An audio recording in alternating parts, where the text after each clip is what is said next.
ಸುಭಾಷ್ ತಮಿಳುನಾಡಿನ ರಿಸಲ್ಟ್ ಕುತೂಹಲಕ್ಕೆ ಕಾರಣ ಆಗ್ತಾ ಇದೆ. But at the same time West ಬೆಂಗಾಲ್ನ ರಿಸಲ್ಟ್ನ ಕೂಡ ನಾವು ಗಮನಿಸಬೇಕು. ಸುಮಾರು 167 ಕ್ಷೇತ್ರದಲ್ಲಿ ಬಿಜೆಪಿ ಮುನ್ನಡೆ, 111ರಲ್ಲಿ ಟಿಎಂಸಿ, ಕಾಂಗ್ರೆಸ್ 4, ಎಡಪಕ್ಷಗಳು 3, ಇತರರು 2. ಈಗ 10 ಗಂಟೆ ಕಳೆದಿದೆ. 10 ಗಂಟೆ ನಂತರ ಒಂದು ಟ್ರೆಂಡ್ ನಾವು ಸ್ವಲ್ಪ ರಿಲಯಬಲ್ ಅಂತ ಅನ್ನಿಸ್ಬೋದು. ನಾವು ಅದಕ್ಕೆ 10 ಗಂಟೆವರೆಗೂ ವೇಟ್ ಮಾಡಬೇಕು ಅಂತ ನಾವು ಆರಂಭದಲ್ಲಿ ಮಾತಾಡ್ತಾ ಇದ್ವಿ. ಈಗ 10 ಗಂಟೆ ಕಳೆದಿದೆ. ವೆಸ್ಟ್ ಬೆಂಗಾಲ್ನಲ್ಲಿ ಟಿಎಂಸಿ ಮತ್ತು ಬಿಜೆಪಿ ನಡುವಿನ ಗ್ಯಾಪು ಹೆಚ್ಚಾಗ್ತಾ ಹೋಗ್ತಾ ಇದೆ. ಇದು ಏನಿದೆಯಲ್ಲ ಟ್ರೆಂಡು, ಬಹುಶಃ ಇದು ಇನ್ನು ಮುಂದೆ ಬದಲಾವಣೆ ಆಗುವ ಸಾಧ್ಯತೆಗಳು, ಅಂದರೆ ತುಂಬ ಬದಲಾವಣೆ ಆಗಲಿಕ್ಕಿಲ್ಲ. ನಂಬರ್ ಹೆಚ್ಚು ಕಮ್ಮಿ ಆಗ್ಬೋದು, ಸ್ವಲ್ಪ 5, 10, 20 ನಂಬರ್ಗಳು ಹೆಚ್ಚು ಕಮ್ಮಿ ಆಗ್ಬೋದು. ಆದರೆ ಇದು ತೀರಾ ಉಲ್ಟಾ ಆಗತ್ತೆ ಅನ್ನುವ ಸಾಧ್ಯತೆಗಳು ಕಡಿಮೆ ಅಂತ ಅನಿಸುತ್ತೆ. ಈ ಟೈಮ್ನೊಳಗಡೆ ಸಿಗ್ತಾ ಇರುವಂಥ ಅಪ್ಡೇಟ್ ನೋಡಿದರೆ ಬಹುತೇಕ 5 ಕಡೆಗಳಲ್ಲೂ ಕೂಡ ಒಂದು ಟ್ರೆಂಡ್ ಸೆಟ್ ಆಗಿ ಹೋಗಿದೆ. ಈಗ ತಮಿಳುನಾಡಲ್ಲಿ TVK ಬಹುಶಃ ಅದು ಮ್ಯಾಜಿಕ್ ಫಿಗರ್ ಹತ್ರ ಹೋಗ್ಬೋದು. ಈಗ ಸದ್ಯದ ಟ್ರೆಂಡ್ ನೋಡಿದರೆ ಬಹುಶಃ ಅವರು ಮ್ಯಾಜಿಕ್ ಫಿಗರ್ಗೆ ಸ್ವಲ್ಪ ಕಡಿಮೆ ತುಂಬ ಹೊತ್ತಿಂದ ಸ್ಟ್ರಕ್ ಆಗಿದ್ದಾರೆ. ಮತ್ತು ಆಲ್ರೆಡಿ ಔಟ್ ಆಫ್ 234 ಎಷ್ಟೋ, ಈಗ 217 ಎಷ್ಟೋ ನಮಗೆ ಆಲ್ರೆಡಿ ಬಂದುಬಿಟ್ಟಿದೆ. ಇನ್ನೊಂದು 5 ಕ್ಷೇತ್ರಗಳಲ್ಲಿ ಮಾತ್ರ ಅಪ್ಡೇಟ್ ಬರೋದು ಬಾಕಿ ಇದೆ. ಅದೆಲ್ಲ ನೋಡಿದರೆ ಸ್ವಲ್ಪ ಮ್ಯಾಜಿಕ್ ಫಿಗರ್ಗಿಂತ ಅವರು ಸ್ವಲ್ಪ ಶಾರ್ಟ್ ಆಗ್ಬೋದು, ಒಂದು ಹಂಗ್ ಅಸೆಂಬ್ಲಿಯಲ್ಲಿ ಆಗ್ಬೋದು ಅಂತ ತಮಿಳುನಾಡಿಗೆ ಅನಿಸ್ತಾ ಇದೆ. ಯಾರ ಜೊತೆ ಹೋಗ್ಬೋದು ಸರ್? ಅದು ಭಾಳ ಇಂಟ್ರೆಸ್ಟಿಂಗ್ ಆಗಿದೆ. ಬಹುಶಃ AIDMK, BJP, TVK ಅವ್ರ ಜೊತೆಗೆ ಏನಾದರೂ ಇದು ಮಾಡ್ತಾರಾ, ಅಥವಾ ಪಾರ್ಟಿಗಳು ಕೂಡ ಇಂಟ್ಯಾಕ್ಟ್ ಆಗಿ ಉಳಿತವ ಗೆದ್ದ ನಂತರ? ಮೈತ್ರಿ ಮಾಡ್ಕೊಂಡವರು ಸ್ಪ್ಲಿಟ್ ಆಗ್ಬೋದು. ಅಲ್ಲ, ಮೈತ್ರಿ ಮಾಡ್ಕೊಂಡ ನಂತರ ಸ್ಪ್ಲಿಟ್ ಆಗ್ಬೋದು, ಅಥವಾ ಕೆಲವರೇ ಡೈರೆಕ್ಟಾಗಿಯೇ ಎಲ್ಲ ಒಂದು ದೊಡ್ಡ ಗುಂಪು ಕಟ್ಕೊಂಡು ಅವರು ಅಧಿಕಾರ ಬರೋ ಪಕ್ಷದ ಜೊತೆಗೆ ಹೋಗ್ಬೋದು. Anything can happen. ಅದನ್ನು it is too early to predict. But ತಮಿಳುನಾಡಲ್ಲಿ ಒಂದು ಟ್ರೆಂಡ್ ಅಂತೂ ಸೆಟ್ ಆಗಿದೆ. ಬಹುತೇಕ TVK ಅಧಿಕಾರದ ಹತ್ತಿರಕ್ಕೆ ಬರ್ತಾ ಇದೆ. ಮತ್ತು ತಮಿಳುನಾಡಿನ ಜನ DMKನ ಕಂಪ್ಲೀಟಾಗಿ ರಿಜೆಕ್ಟ್ ಮಾಡಿದ್ದಾರೆ ಅಂತ ಈಗ ನಾವು ಹೇಳ್ಬೋದು. ಇನ್ನೂ ಅದು ಬಹಳ ಏನೋ ವ್ಯತ್ಯಾಸ ಆಗಲಿಕ್ಕಿಲ್ಲ. ವೆಸ್ಟ್ ಬೆಂಗಾಲಲ್ಲಿ BJP ಅಧಿಕಾರಕ್ಕೆ ಬರೋಂಗೆ ಕಾಣ್ತಾ ಇದೆ. BJP ಮ್ಯಾಜಿಕ್ ಫಿಗರ್ ದಾಟಿ ಹೋಗ್ಬಿಟ್ಟಿದೆ. ಇದು ಎಕ್ಸ್ಟ್ರಾನೇ ಇದೆ. ಮತ್ತು BJP ಮತ್ತು TMC ನಡುವಿನ ಗ್ಯಾಪ್ ಕೂಡ ಜಾಸ್ತಿ ಆಗ್ತಾ ಇದೆ. ಯಾವುದು ಕೂಡ ಇದರೊಳಗಡೆ ಡಿಕ್ಲೇರ್ಡ್ ಸೀಟ್ಸ್ ಇಲ್ಲ. ಇದು ಬರೀ ಮುನ್ನಡೆ ಮಾತ್ರ ಹೇಳ್ತಾ ಇರುವಂಥ ನಂಬರು. ಆದರೂ ಕೂಡ ಈಗ ಆಲ್ರೆಡಿ ನನ್ನ ಪ್ರಕಾರ 5, 6, 8 ಸುತ್ತಿನ ಮತ ಎಣಿಕೆ ಮುಗಿದಿರ್ಬೋದು. 5, 6, 8 ಮತ ಎಣಿಕೆ ಸುತ್ತು ಮುಗಿದ ಮೇಲೆ ಮುಂದೆ ಕಂಪ್ಲೀಟಾಗಿ ರಿಸಲ್ಟ್ ಉಲ್ಟಾ ಆಗಬೇಕು ಅಂತಂದರೆ ಉಳಿದಿರೋ ಎಲ್ಲ ಸುತ್ತುಗಳಲ್ಲಿ ಕೂಡ ಅದು TMC ಪರವಾಗಿ ಆಗಬೇಕು. ಆ ಥರ ಆಗುವ ಸಾಧ್ಯತೆಗಳು ಕಡಿಮೆ. ಆದರೆ ವೆಸ್ಟ್ ಬೆಂಗಾಲ್ ವಿಚಾರದಲ್ಲಿ ಉತ್ತರದ ಒಂದು ವೆಸ್ಟ್ ಬೆಂಗಾಲು ಮತ್ತು ಸೌತ್ ವೆಸ್ಟ್ ಬೆಂಗಾಲ್, ಈ ಎರಡರ ಎಲ್ಲಿ ಫಲಿತಾಂಶಗಳಿಗೆ ನಮಗೆ ಹೆಚ್ಚು ಸಿಗ್ತಾ ಇದೆ ಏನು ಅಂತ ನೋಡಬೇಕು. ಸೌತಲ್ಲಿ ಬಹಳ ದೊಡ್ಡ ಪಂಚರಾಜ್ಯಗಳ ಚುನಾವಣೆಯ ಫಲಿತಾಂಶವನ್ನ ಗಮನಿಸ್ತಾ ಇದ್ವಿ. ಪಶ್ಚಿಮ ಬಂಗಾಳದಲ್ಲಿ TMCಯನ್ನ ಹಿಂದಿಕ್ಕಿ BJP 168 ವಿಧಾನಸಭಾ ಕ್ಷೇತ್ರಗಳಲ್ಲಿ ಲೀಡನ್ನ ಕಾಯ್ದುಕೊಳ್ಳುವಲ್ಲಿ ಸಕ್ಸಸ್ ಆಗಿದೆ. ಕೇರಳದಲ್ಲಿ LDFಗೆ ಶಾಕ್, ಪಿಣರಾಯಿ ವಿಜಯನ್ ಅವ್ರಿಗೂ ಹಿನ್ನಡೆಯಾಗಿದೆ ಅನ್ನುವಂಥ ಮಾಹಿತಿ. ಧರ್ಮಡಂ ಕ್ಷೇತ್ರದಲ್ಲಿ ಪಿಣರಾಯಿ ವಿಜಯನ್ ಹಿನ್ನಡೆಯನ್ನ ಅನುಭವಿಸುತ್ತಿದ್ದಾರೆ. ಕೇರಳದಲ್ಲಿ LDF ಅಧಿಕಾರವನ್ನ ಕಳ್ಕೊಂಡಿದೆ. UDF ಸರ್ಕಾರವನ್ನ ರಚಿಸೋದು ಕನ್ಫರ್ಮ್ ಆಗ್ತಾ ಇದೆ. 86 ವಿಧಾನಸಭಾ ಕ್ಷೇತ್ರಗಳಲ್ಲಿ ಮುನ್ನಡೆಯನ್ನ ಕಾಯ್ದುಕೊಂಡಿರೋದು UDF. LDF 50 ವಿಧಾನಸಭಾ ಕ್ಷೇತ್ರದಲ್ಲಿ. ಪಿಣರಾಯಿ ವಿಜಯನ್ ಕಳೆದ 2 ಅವಧಿಯಲ್ಲಿ ಮುಖ್ಯಮಂತ್ರಿಯಾಗಿ ಎಡಪಕ್ಷವನ್ನ ಮುನ್ನಡೆಸಿದವರು, ಸರ್ಕಾರವನ್ನ ಮುನ್ನಡೆಸಿದವರು ಅಧಿಕಾರವನ್ನ ಕಳ್ಕೊಳ್ಳುವತ್ತ ಸಾಗ್ತಿದ್ದಾರೆ. ಮತ್ತೊಂದು ಕಡೆ ಅಸ್ಸಾಂ, ಆಲ್ಮೋಸ್ಟ್ ಎಲ್ಲಾ ಎಕ್ಸಿಟ್ ಪೋಲ್ನ ಸಮೀಕ್ಷೆಗಳು ಕೂಡ ದೊಡ್ಡ ಮಟ್ಟದಲ್ಲಿ ಸೀಟ್ಗಳನ್ನ ಗೆಲ್ಲುತ್ತೆ BJPಯ ಮೈತ್ರಿಕೂಟ ಅಸ್ಸಾಂನಲ್ಲಿ ಅನ್ನುವಂಥ ಪ್ರೆಡಿಕ್ಷನ್ ಅನ್ನ ಕೊಟ್ಟಿದ್ವು. ಕಳೆದ ಬಾರಿಗಿಂತ ಹೆಚ್ಚಿನ ಸೀಟ್ಗಳಲ್ಲಿ ಗೆಲುವನ್ನ ದಾಖಲು ಮಾಡುತ್ತೆ ಅನ್ನುವಂಥ ಪ್ರೆಡಿಕ್ಷನ್ ಕೊಟ್ಟಿದ್ವು. ಅದು ನಿಜವಾದ ರೀತಿ ಕಾಣಿಸ್ತಾ ಇದೆ. 126 ಕ್ಷೇತ್ರಗಳ ಅಪ್ಡೇಟ್ ಕೂಡ ಲಭ್ಯವಾಗ್ತಾ ಇದೆ. BJP 94 ವಿಧಾನಸಭಾ ಕ್ಷೇತ್ರಗಳಲ್ಲಿ ಕಳೆದ ಬಾರಿ 60 ಕ್ಷೇತ್ರಗಳಲ್ಲಿ ಅವರು ಗೆಲುವನ್ನ ದಾಖಲು ಮಾಡಿದ್ದು.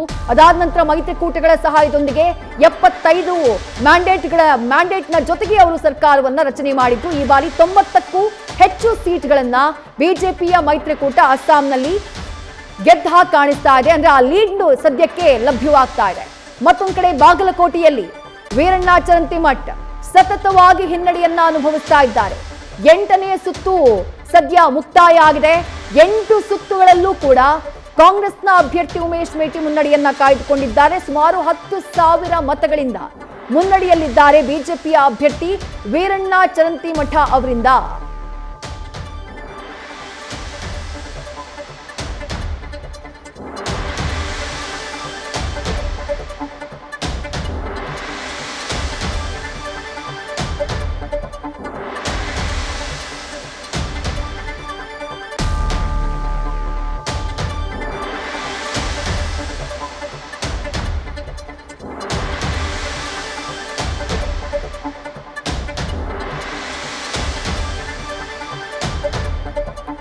ನಿಖೇತ್ ರಾಜ್, ಕಾಂಗ್ರೆಸ್ನ ಪರ್ಫಾರ್ಮೆನ್ಸ್ ಜೊತೆಗೆ ಟಿಎಂಸಿಯ ರಿಸಲ್ಟ್, ಪಶ್ಚಿಮ ಬಂಗಾಳದ ಫಲಿತಾಂಶ ಏನ್ ಅನ್ಸತ್ತೆ ಅಂತ ಹೇಳಿ.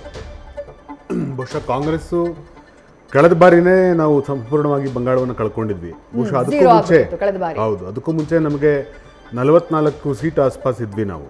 ಸೊ ಕಳೆದ ಬಾರಿ ನಾವೇನ್ ಮಾಡಿದ್ವಿ ಅಂತಂದ್ರೆ, ನಾವೇನಾದ್ರೂ ಬಹಳ ಟಫ್ ಫೈಟ್ ಅನ್ನ ಟಿಎಂಸಿಗೆ ಕೊಟ್ಟಿದ್ದೇ ಆದ್ರೆ ಎಲ್ಲೋ ಒಂದು ಕಡೆ ಅದು ಬಿಜೆಪಿಗೆ ಲಾಭ ಆಗ್ಬಿಡುತ್ತೆ, ವೋಟ್ಗಳು ಶೇರ್ ಆಗಿ ಡಿವೈಡ್ ಆಗುತ್ತೆ ಅನ್ನೋಂಥ ಒಂದು ದೊಡ್ಡ ಪ್ರಮಾಣದ ಚರ್ಚೆಗಳು ನಡೆದಿತ್ತು.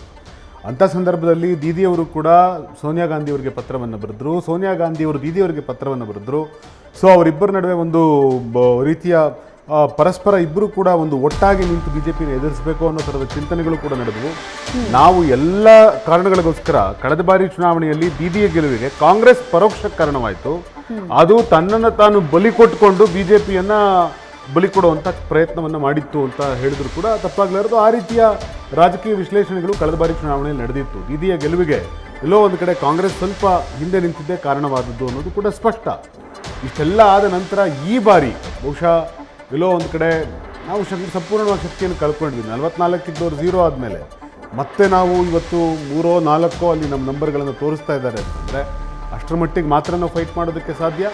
ಅಧಿಕಾರದಿಂದ ದೂರ ಇದ್ದೀವಿ, ಕೇಂದ್ರದಲ್ಲಿ ನಮ್ಮ ಶಕ್ತಿ ಇಲ್ಲ, ಬಂಗಾಳದಲ್ಲಿ ಕೂಡ ನಮ್ಮ ಬಹುತೇಕ ಕಾಂಗ್ರೆಸ್ ಪಕ್ಷದ ನಾಯಕತ್ವ ಸ್ವಲ್ಪ ದುರ್ಬಲವಾಗಿರೋದು ಮತ್ತು ಅದು ಸಂಪೂರ್ಣವಾಗಿ ತೃಣಮೂಲ ಕಾಂಗ್ರೆಸ್ಗೆ ಕಳೆದ ಬಾರಿ ಸಪೋರ್ಟ್ ಮಾಡಿದ್ರಿಂದ ನಾವು ಕಳ್ಕೊಂಡಿದ್ದೀವಿ. ಸೊ ಇವತ್ತು ನಾವೇನು ಪರ್ಫಾರ್ಮೆನ್ಸನ್ನು ನಾವು ಕಾಣ್ತಾ ಇದ್ದೀವಿ ಅದೇ ಸತ್ಯ. ಆದರೆ ನನಗೆ ಭಾಳ ಆಶ್ಚರ್ಯ ಆಗ್ತಾ ಇರೋದು ಏನಂತಂದರೆ ಈ ತಮಿಳ್ನಾಡಿನ ವಿಚಾರದಲ್ಲಿ. ಯಾಕೆಂದರೆ ನಮಗೆ ತಮಿಳ್ನಾಡು ತುಂಬ ಚೆನ್ನಾಗಿ ಗೊತ್ತಿದೆ. ತಮಿಳ್ನಾಡು ಯಾವತ್ತೂ ಕೂಡ ಧರ್ಮ ರಾಜಕಾರಣವನ್ನು ಮಾಡಿದ್ದಲ್ಲ. ಆದರೆ ತಮಿಳ್ನಾಡು ಎಲ್ಲ ಕಾಲದಲ್ಲೂ ಕೂಡ ಒಂದು ದ್ರಾವಿಡ ರಾಜಕಾರಣವನ್ನು ಮಾಡ್ತಾ ಬಂತು ಮತ್ತು ತಮಿಳ್ನಾಡು ಯಾವಾಗಲೂ ಕೂಡ ಅಲ್ಲಿನ ನಾಯಕರುಗಳ ಒಂದು ಇಮೇಜಿನ ಮೇಲೆ ರಾಜಕಾರಣವನ್ನು ಮಾಡ್ತಾ ಬಂತು. ತಮಿಳುನಾಡಿನ ದೃಶ್ಯಗಳನ್ನು ಗಮನಿಸ್ತಾ ಇದ್ವಿ. ನಟ ವಿಜಯ್ ಅವರ ತಂದೆ ದೇವಸ್ಥಾನಕ್ಕೆ ಹೋಗಿದ್ದಾರೆ, ದೇಗುಲದಲ್ಲಿ ಪೂಜೆಯಲ್ಲಿ ಭಾಗಿಯಾಗಿದ್ದಾರೆ. ತಮ್ಮ ಪುತ್ರನ ಟಿವಿಕೆ ಪಕ್ಷ ಅದ್ಭುತವಾದಂತಹ ಪರ್ಫಾರ್ಮೆನ್ಸ್. ಮೊದಲ ಎಲೆಕ್ಷನ್ನಲ್ಲೇ 103 ಸೀಟ್ಗಳಲ್ಲಿ ಟಿವಿಕೆ ಮುನ್ನಡೆಯನ್ನ ಕಾಯ್ದುಕೊಂಡಿದೆ. ಸರಳ ಬಹುಮತ ಸಿಗುತ್ತೋ ಇಲ್ವೋ ಅನ್ನೋದು ಸದ್ಯ ಕ್ಲಾರಿಟಿ ಇಲ್ಲ. ಯಾಕಂದ್ರೆ ಎಡಿಎಂಕೆಯ ಸೀಟ್ಗಳ ಸಂಖ್ಯೆ ಕೂಡ ಹೆಚ್ಚಿದೆ. 80ಕ್ಕೂ ಹೆಚ್ಚು ಸೀಟ್ಗಳೆಲ್ಲ ಅವರು ಮುನ್ನಡೆಯನ್ನ ಕಾಯ್ದುಕೊಂಡಿದ್ದಾರೆ. ಡಿಎಂಕೆ ಸುಮಾರು 40 ಸೀಟ್ಗಳಲ್ಲಿ ಮುನ್ನಡೆಯನ್ನ ಕಾಯ್ದುಕೊಂಡಿರುವುದು. 48ರಲ್ಲಿ ಡಿಎಂಕೆ, 80ರಲ್ಲಿ ಎಡಿಎಂಕೆ, ಹಾಗೆ ಟಿವಿಕೆ 103 ಸೀಟ್ಗಳಲ್ಲಿ ಮುನ್ನಡೆಯನ್ನ ಕಾಯ್ದುಕೊಂಡಿದೆ. ಬಹಳ ಹೊತ್ತಾಯಿತು. ಆ ನಂಬರ್ಸ್ 104, 103 ಇಷ್ಟರಲ್ಲೇ ಚೇಂಜ್ ಆಗ್ತಾ ಇದೆ ಬಿಟ್ರೆ ಮುಂದಕ್ಕೆ ಹೋಗ್ತಾ ಇಲ್ಲ. ಸರಳ ಬಹುಮತ ಬೇಕು ಅಂದ್ರೆ 118 ಸೀಟ್ಗಳು ಬೇಕು. ಅಲ್ಲಿಗೆ ಇನ್ನೂ ಕೂಡ ಸೀಟ್ಗಳ ಶಾರ್ಟೇಜ್ ಇದೆ. 231 ವಿಧಾನಸಭಾ ಕ್ಷೇತ್ರಗಳ ಪಿಕ್ಚರ್ ನಮಗೆ ಲಭ್ಯ ಆಗ್ತಾ ಇರೋದು 234 ವಿಧಾನಸಭಾ ಕ್ಷೇತ್ರಗಳಲ್ಲಿ. ಹಾಗಾಗಿ ದೊಡ್ಡ ಮಟ್ಟದ ಚೇಂಜಸ್ ಆಗುತ್ತೋ ಇಲ್ವೋ ಹೇಳೋದಕ್ಕೆ ಸಾಧ್ಯ ಇಲ್ಲ. ಸದ್ಯದ ಚಿತ್ರಣವನ್ನ ಗಮನಿಸಿದ್ರೆ ಹಂಗ್ ಅಸೆಂಬ್ಲಿ ನಿರ್ಮಾಣ ಆಗಬಹುದು ತಮಿಳುನಾಡಿನಲ್ಲಿ. ಅವರ ತಂದೆ ನಟ ವಿಜಯ್ ಅವರ ತಂದೆ ದೇಗುಲಕ್ಕೆ ಭೇಟಿಯನ್ನ ಕೊಟ್ಟಿದ್ದಾರೆ, ಪೂಜೆ ಪುನಸ್ಕಾರದಲ್ಲಿ ಭಾಗಿಯಾಗಿದ್ದಾರೆ. ಆ ದೃಶ್ಯಗಳನ್ನ ಗಮನಿಸ್ತಾ ಇದ್ದೀವಿ.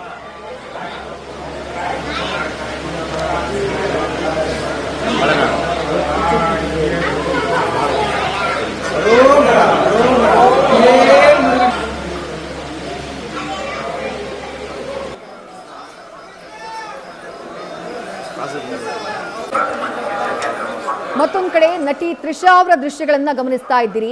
ತಮಿಳುನಾಡಿನ ಚುನಾವಣೆಯ ಸಂದರ್ಭದಲ್ಲಿ ತ್ರಿಷಾ ಅವರ ಹೆಸರು ಕೂಡ ಉಲ್ಲೇಖ ಆಗಿ ಅದು ವಿವಾದಕ್ಕೆ ಕಾರಣ ಆಗಿತ್ತು. ಆ ನಂತರ ಯಾರು ಆ ಹೆಸರನ್ನ ಉಲ್ಲೇಖ ಮಾಡಿದ್ರು ಬಿಜೆಪಿಯ ನಾಯಕ, ಅವ್ರು ಕ್ಷಮೆ ಯಾಚನೆ ಮಾಡುವಂತಹ ಕೆಲಸವನ್ನ ಕೂಡ ಮಾಡಿದ್ರು. ನಟಿ ತ್ರಿಷಾ ಅವರು ತಿರುಪತಿಗೆ ಭೇಟಿಯನ್ನ ಕೊಟ್ಟಿದ್ದಾರೆ. ಇವತ್ತು ಅವರ ಬರ್ತ್ಡೇ ಬೇರೆಯಂತೆ, ತಿರುಪತಿಗೆ ಭೇಟಿಯನ್ನ ಕೊಟ್ಟಿದ್ದಾರೆ. ಆ ದೃಶ್ಯಗಳನ್ನ ಕೂಡ ನೀವು ಗಮನಿಸ್ತಾ ಇದ್ದೀರಿ. ನ್ಯೂಸ್ ಫಸ್ಟ್ ನಿರ್ಭೀತಿಯಿಂದ ನಿಮ್ಮ ಪರವಾಗಿ.